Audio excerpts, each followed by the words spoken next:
James Stewart as the six-shooter.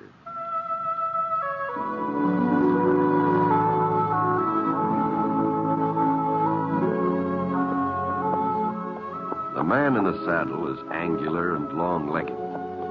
His skin is sun-dyed brown. The gun in his holster is gray steel and rainbow mother of pearl, its handle unmarked. People call them both the six-shooter. The NBC Radio Network presents James Stewart as the six-shooter, a transcribed series of radio dramas based on the life of Britt Ponset, the Texas plainsman who wandered through the Western Territories, leaving behind a trail of still-remembered legends.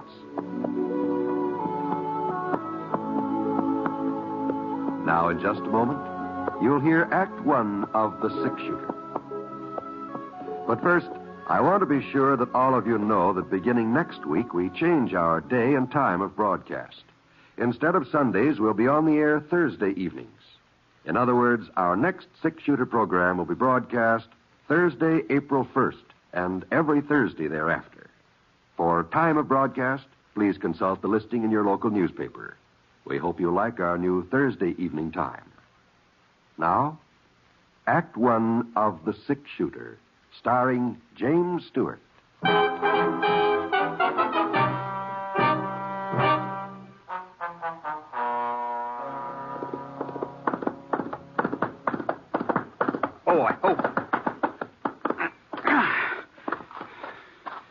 Wes!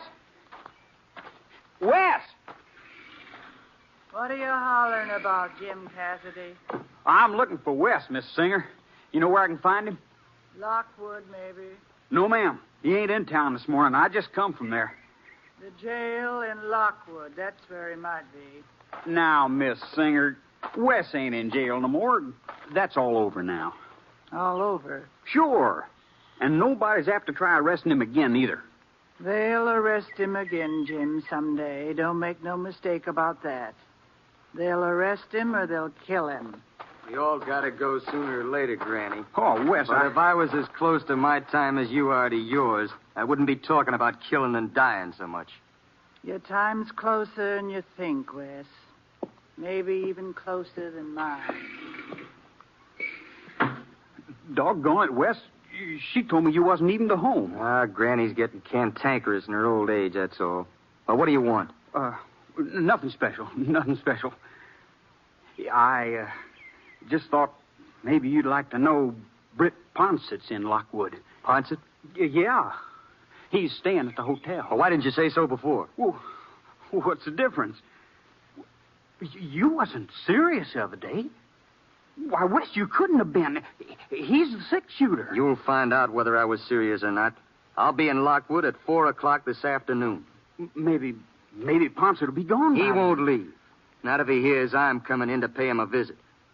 You mean you want folks to know what you're aiming to do? Sure, why not? Well, Sheriff Hiddleman ain't going to like the idea. Well, he made that plain enough last week. You think I'd let Ben Hiddleman get in my way? Well, I'll grant you it wouldn't mean much, killing an old geezer who should have been put out to pasture 10 years ago. Wes, But if he asks for it, I reckon I'll have to oblige him. Now, go on, spread the word. We ought to draw a good-sized crowd. The six-shooter and me.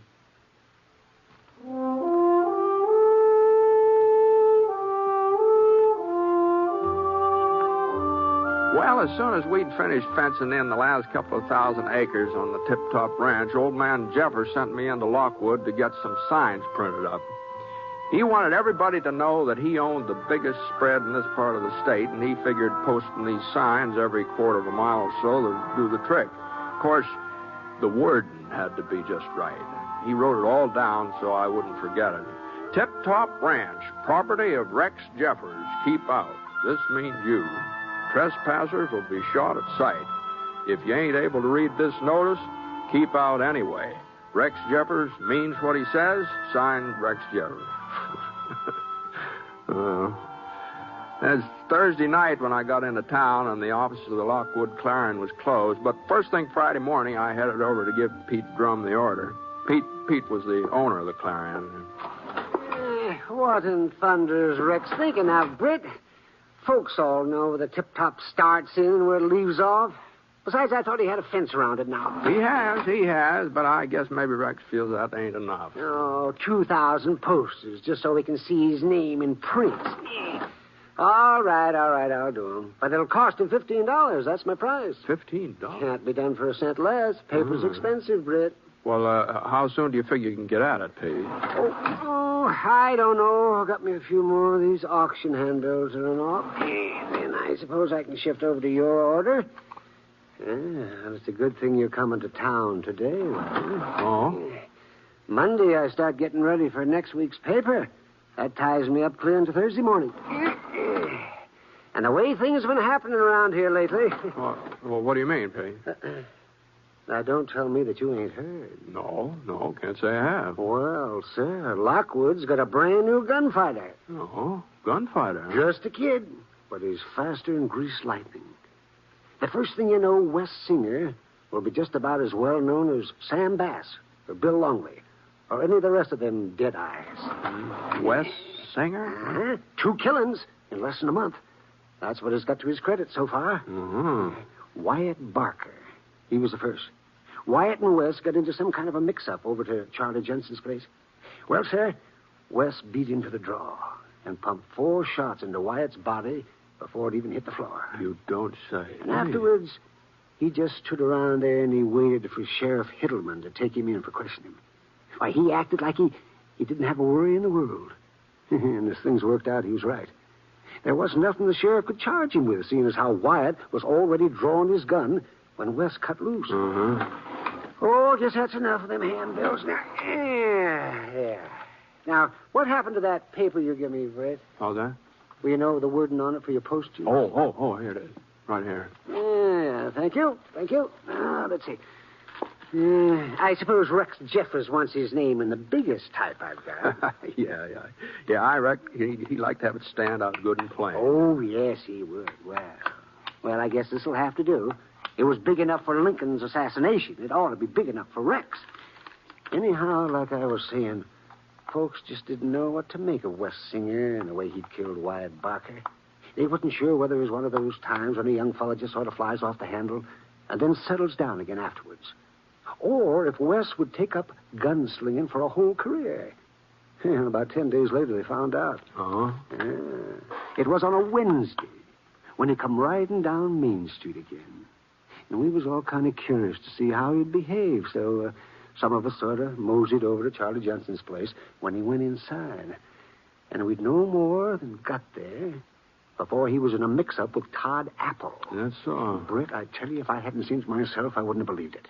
Wes outdrew Todd by almost a full second.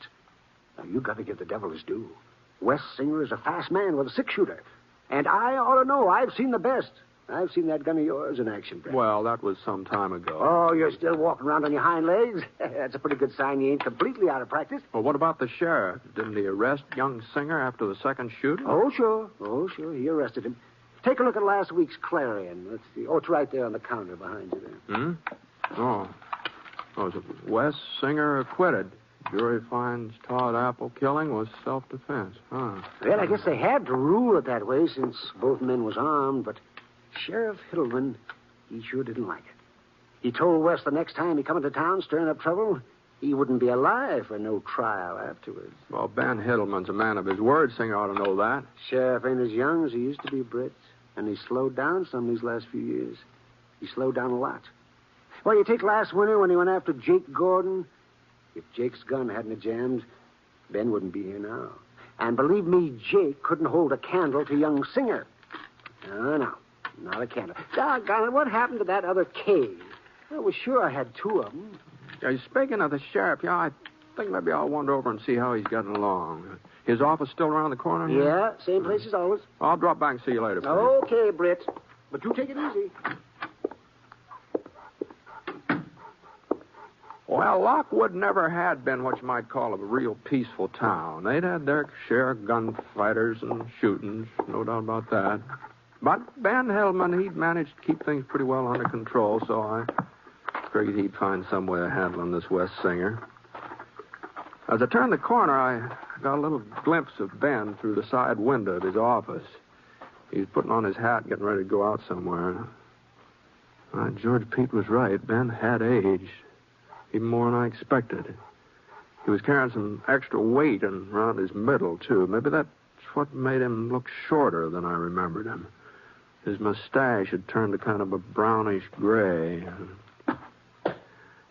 Well, I opened the door and stepped inside, and for a minute or so, Ben didn't say anything. He just sort of stared at me, frowning. And then he sighed and took off his Stetson. Hello, Britt. Hi, Ben.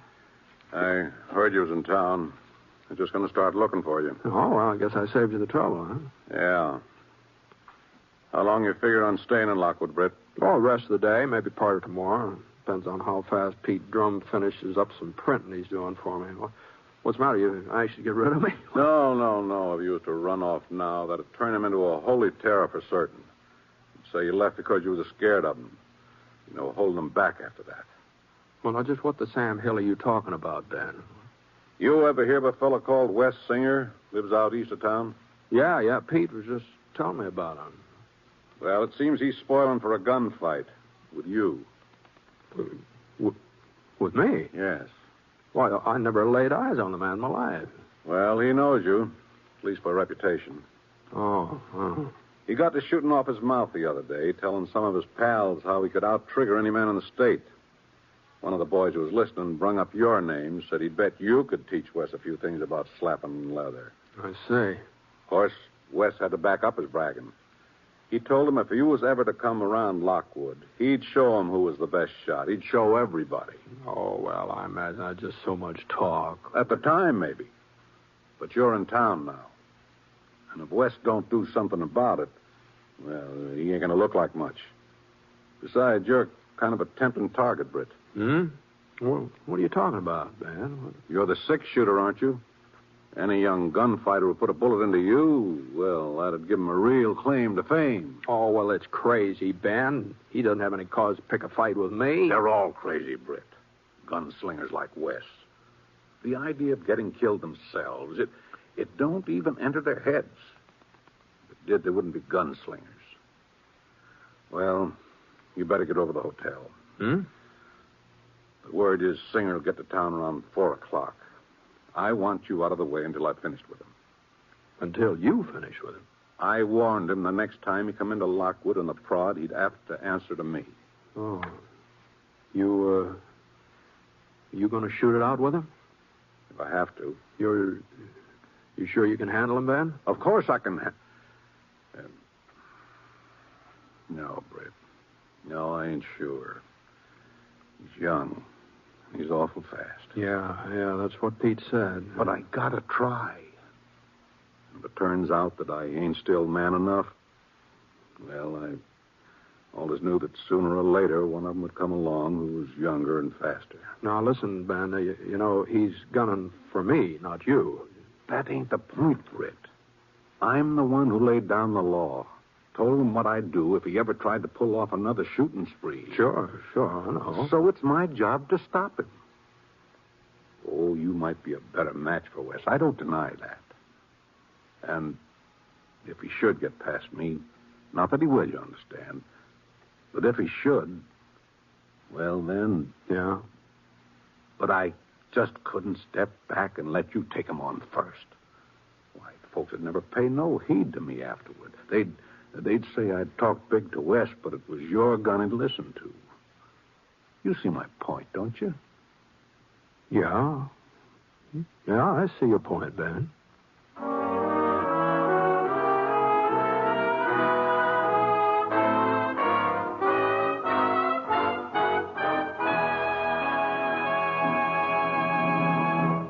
We'll return to James Stewart as the six-shooter in just a moment.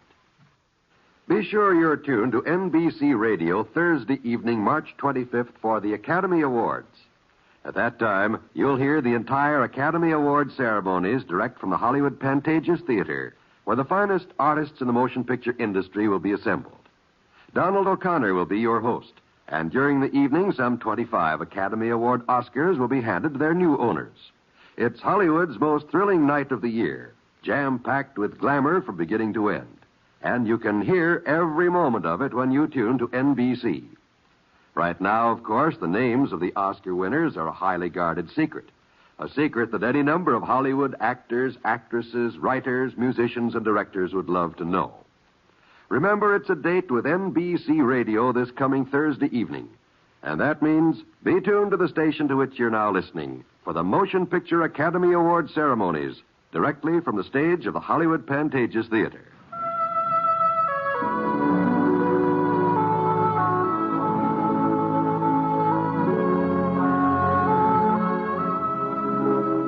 Now, Act Two of The Six Shooter, starring James Stewart as Britt Ponset.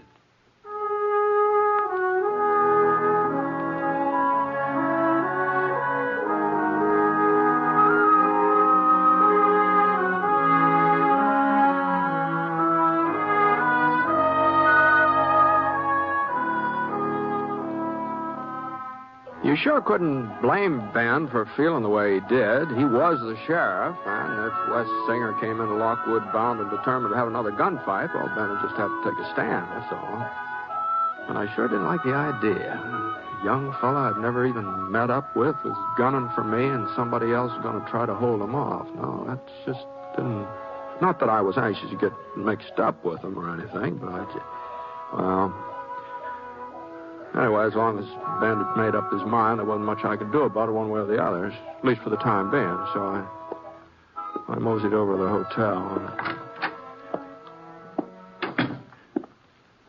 The clerk stopped me as I was passing the desk. He pointed to a woman sitting on the other end of the lobby. He said she'd been waiting for me to come in. Elderly lady, white hair, wrinkled yellow face with a blue straw bonnet tied under her chin.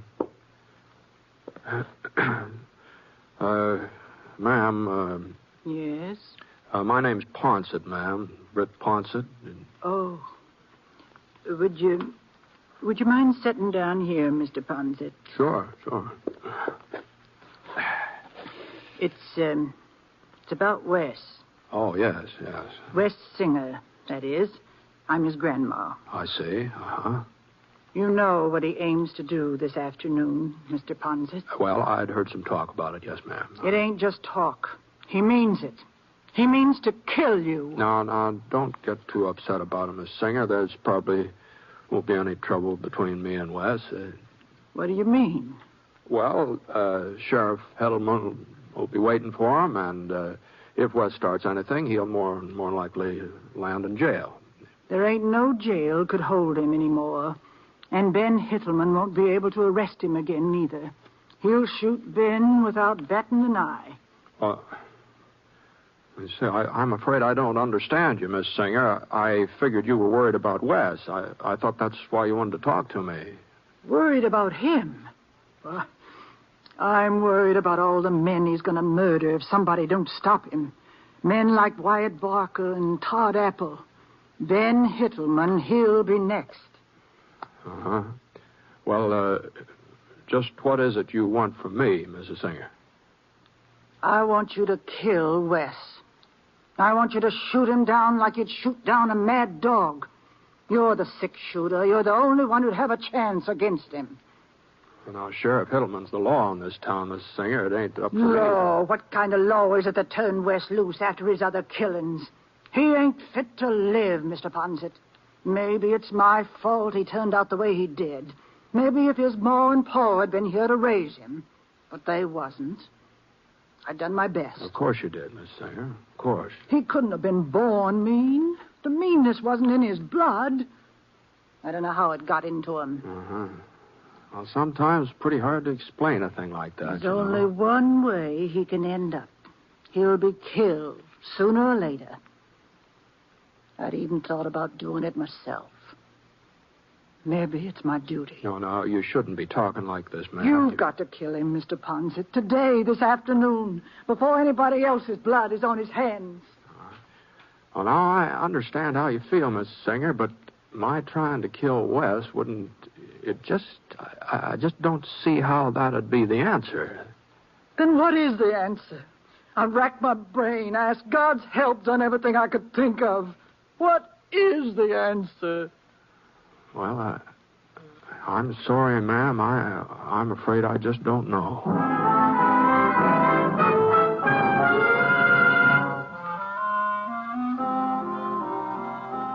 It was about 3 o'clock in the afternoon when Mrs. Singer left the hotel. I watched her get into her buggy and drive off. She sat there stiff, tall, her eyes straight ahead, not looking one way or the other. And I waited until she dwindled down to just a little speck, and then I walked outside.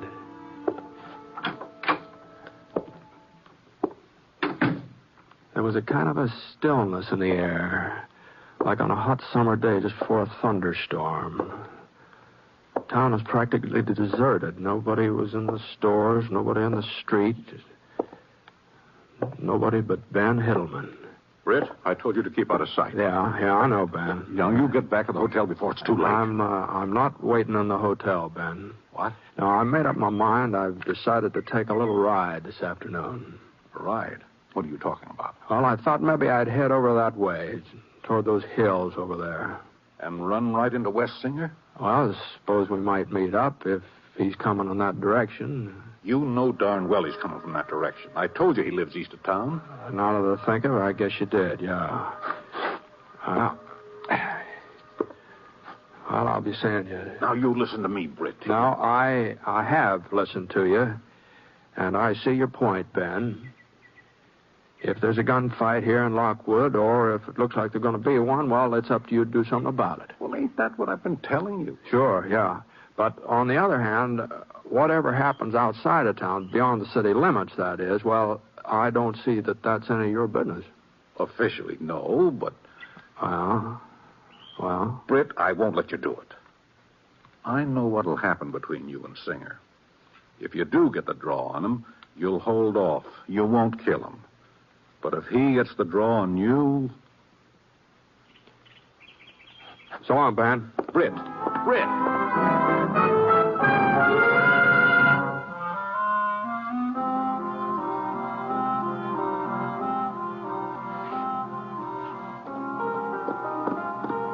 I didn't ride very far, just a couple of miles.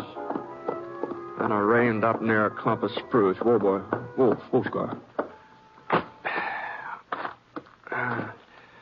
Scar wandered around nibbling at some tufts of dried up grass. I settled down in the shade to wait. About 10 minutes later, I saw him coming toward me.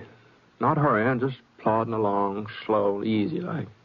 Of course, I couldn't be sure that this was young Singer, but it seemed more likely that it was him. And when he got close enough so I could see his face, well, there wasn't much doubt about it. He was young, all right. Appeared to be younger than his years, just a kid. Not a bad-looking boy, either. But there was something about his eyes and the way they kept darting from side to side like an animal on the prowl. Well, when he saw me, he reined up and slid out of the saddle. Howdy. You right out here from Lockwood, mister? That's right. I hear Britt Ponset's in town. Is that a fact? He was in town. Was? I might have known he'd run out on me. You got any idea which way he headed? Yeah. I'm Britt Ponset. What? That's right. There's something I can do for you? For a second, his eyes stopped moving and just stood there as if he didn't quite know what to do. But it didn't take him long to make up his mind. His right hand whipped down toward his holster so fast that it was all I could do to get hold of the shotgun before he finished his draw. And even then, it looked like he might just go ahead and squeeze the trigger, but he managed to hold himself back. We weren't more than about 8 feet apart, just staring at each other.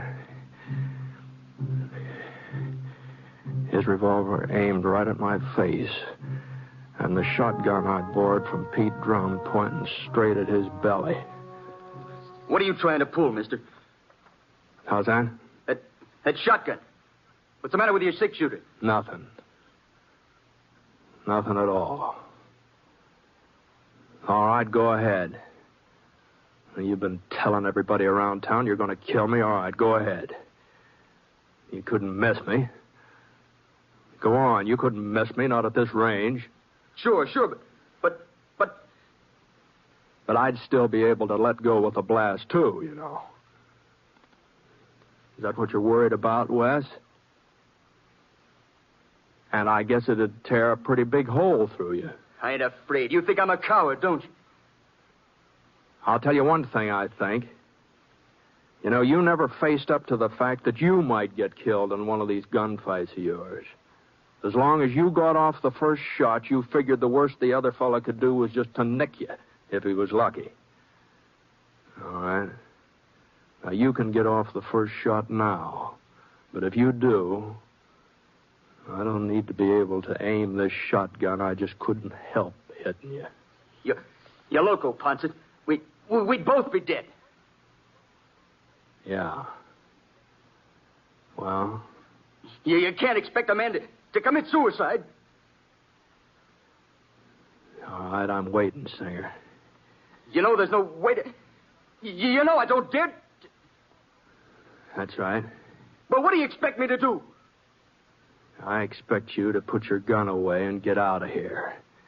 And you'd better not come into Lockwood again looking for trouble, because this isn't the only shotgun in town.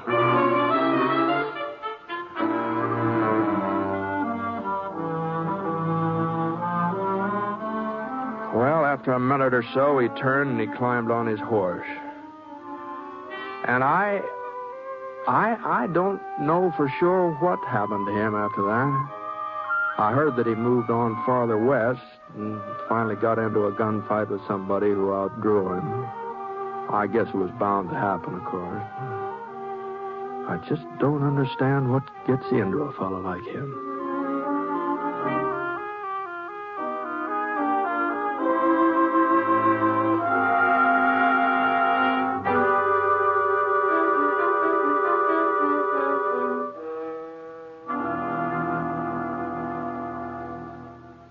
During this month before Easter, crippled children are making their annual appeal to you. They are appealing to you to continue to support the medical, therapeutic, educational, recreational, and vocational services which are indispensable to them. The services which are given by the Easter Seal Society in your community. Won't you answer the appeal of crippled children by giving generously to your Easter Seal Society? You may be assured that your gift will be used to provide services that would not otherwise be available to crippled children. Mail your gift today. You may send it to your local Easter Seal Society or to crippled children in care of your local postmaster.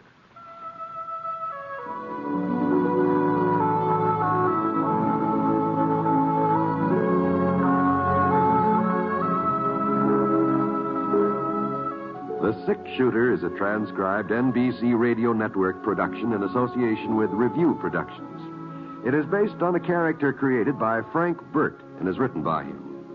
Mr. Stewart may currently be seen in the Universal International picture, The Glenn Miller Story. Others in the cast were Elvia Allman, Sam Edwards, Will Wright, Howard McNear, and Bert Holland. Special music for this program was by Basil Adlam, and the entire production is under the direction of Jack Johnstone. All characters and incidents were fictitious, and any resemblance to actual characters or incidents is purely coincidental. By the way, you'll be interested in knowing that the Six Shooter has been chosen for broadcast to our men overseas through the facilities of the Armed Forces Radio Services. This is John Wall speaking, and reminding you once more that next week, beginning April 1st, the Six Shooter will be heard on Thursday evening. Listen to Jan Murray in Sunday at Home on the NBC Radio Network.